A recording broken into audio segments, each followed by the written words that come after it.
ꯍꯧꯖꯤꯛ ꯑꯩꯈꯣꯏꯅ ꯀꯩꯅꯣꯗ ꯕꯣꯔꯗ ꯑꯣꯐ ꯁꯦꯀꯦꯟꯗꯔꯤ ꯏꯖꯨꯀꯦꯁꯟ ꯃꯅꯤꯄꯨꯔꯒꯤ ꯑꯣꯔꯗꯔ ꯑꯃ ꯊꯣꯛꯑꯦꯀꯣ ꯑꯗꯨ 17 ꯖꯨꯂꯥꯏ 2026ꯗ ꯁꯤꯒꯤ ꯑꯣꯔꯗꯔꯁꯤꯒꯤ ꯃꯇꯨꯡ ꯏꯟꯅ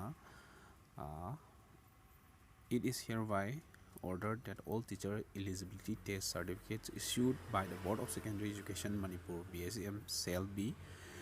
deemed valid for a lifetime ꯍꯥꯏꯕꯗꯤ ꯂꯥꯏꯐꯇꯥꯏꯝ ꯑꯗꯨꯝ ꯆꯠꯅꯔꯅꯤ ꯍꯥꯏꯕꯅꯦꯕ ꯃꯃꯥꯡꯗ ꯇꯧꯈꯤꯕ ꯕꯣꯔꯗ ꯑꯣꯐ ꯁꯦꯀꯦꯟꯗꯔꯤ ꯏꯖꯨꯀꯦꯁꯟ ꯃꯅꯤꯄꯨꯔꯅ ꯃꯃꯥꯡꯗ ꯇꯧꯈꯤꯕ ꯇꯦꯠꯀꯤ ꯁꯥꯔꯇꯤꯐꯤꯀꯦꯠ ꯃꯌꯥꯝ ꯄꯥꯏꯕꯁꯤꯡꯗꯣ ꯑꯗꯨ ꯃꯌꯥꯝꯗꯣ ꯂꯥꯏꯐꯇꯥꯏꯝ ꯆꯠꯅꯔꯅꯤ ꯍꯥꯏꯕꯅꯦꯕꯀꯣ ꯑꯗꯨꯒ ꯁꯤꯒꯤ this revalidation shall have retrospective effect from the date of enforcement of the TET guidelines. TET guidelines enforce tꯧꯈꯤꯕ ꯅꯨꯃꯤꯠ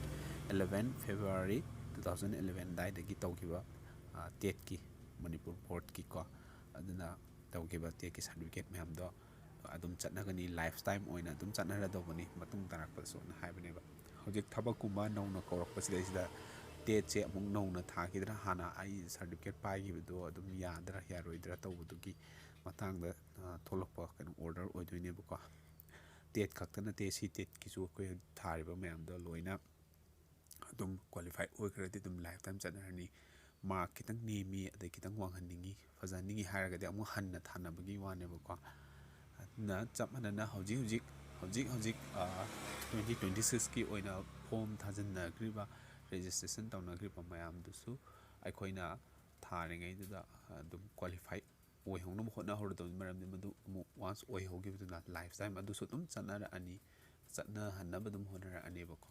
ꯃꯃꯥꯡꯗ ꯊꯥꯈꯤꯕꯁꯨ ꯂꯥꯏꯐ ꯇꯥꯏꯝꯗꯨ ꯆꯠꯅꯍꯜꯂꯦ ꯑꯗꯨꯅ ꯍꯟꯖꯤꯟ ꯑꯩꯈꯣꯏꯅ ꯊꯥꯅꯗꯅꯕ ꯑꯃꯨꯛ ꯊꯥꯕꯗ ꯐꯥꯎꯅꯅꯕ ꯑꯩꯈꯣꯏꯅ ꯗꯦꯠꯄꯨꯗꯤ ꯐꯤꯛꯁ ꯇꯧꯔꯛꯇ꯭ꯔꯤ ꯑꯗꯣ ꯑꯃꯨꯛ ꯊꯥꯔꯤꯉꯩꯁꯤꯗ ꯐꯥꯎꯅꯅꯕ ꯃꯌꯥꯝꯁꯤ ꯂꯣꯏꯅ ꯍꯣꯠꯅꯃꯤꯟꯅꯔꯁꯤ ꯁꯤꯒꯤ ꯅꯣꯇꯤꯁꯁꯦ ꯂꯦꯇꯦꯁ ꯑꯣꯏꯅ ꯕꯣꯔꯗꯅ ꯊꯣꯛꯂꯛꯄꯅꯦ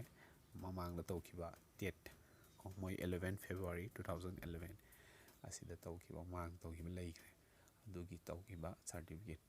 ꯑꯗꯨꯒ ꯃꯌꯥꯝꯗꯣ ꯑꯗꯨꯝ ꯂꯥꯏꯐ ꯇꯥꯏꯝ ꯑꯗꯨꯝ ꯆꯠꯅꯅꯤ ꯍꯥꯏꯕꯅꯤ ꯑꯗꯨꯅ ꯍꯥꯏꯕꯗꯤ ꯁꯤꯗ ꯁꯥꯔꯇꯤꯐꯤꯀꯦꯠ ꯄꯥꯏꯈ꯭ꯔꯕꯁꯤꯡꯗꯣ ꯑꯃꯨꯛ ꯍꯟꯅ ꯍꯟꯗꯛ ꯇꯧꯔꯛꯏꯕꯁꯤꯡꯁꯦ ꯑꯃꯨꯛ ꯍꯟꯅ ꯊꯥꯕꯒꯤ ꯅꯧꯅ ꯑꯃꯨꯛ ꯊꯥꯕꯒꯤ ꯀꯩꯅꯣ ꯃꯊꯧ ꯇꯥꯗꯦ ꯂꯥꯏꯐ ꯇꯥꯏꯝ ꯆꯠꯅꯗꯣꯔꯕꯅꯤ ꯍꯥꯏꯕꯒꯤ ꯄꯣꯠꯇꯨꯅꯦ ꯑꯣꯔꯗꯔꯁꯤꯗ ꯊꯣꯛꯏꯁꯦ ꯁꯥꯔꯇꯤꯐꯤꯀꯦꯠꯇꯨ ꯋꯥꯟꯁ ꯄꯥꯏꯈ꯭ꯔꯗꯤ ꯂꯥꯏꯐ ꯇꯥꯏꯝꯅꯤꯅ ꯑꯩꯅ ꯍꯟꯖꯤꯟꯅ ꯑꯃꯨꯛ ꯊꯥꯒꯦ ꯊꯥꯔꯣꯏ ꯑꯩ ꯀꯨꯁꯤ ꯑꯗꯨꯗ ꯂꯩꯔꯦꯅ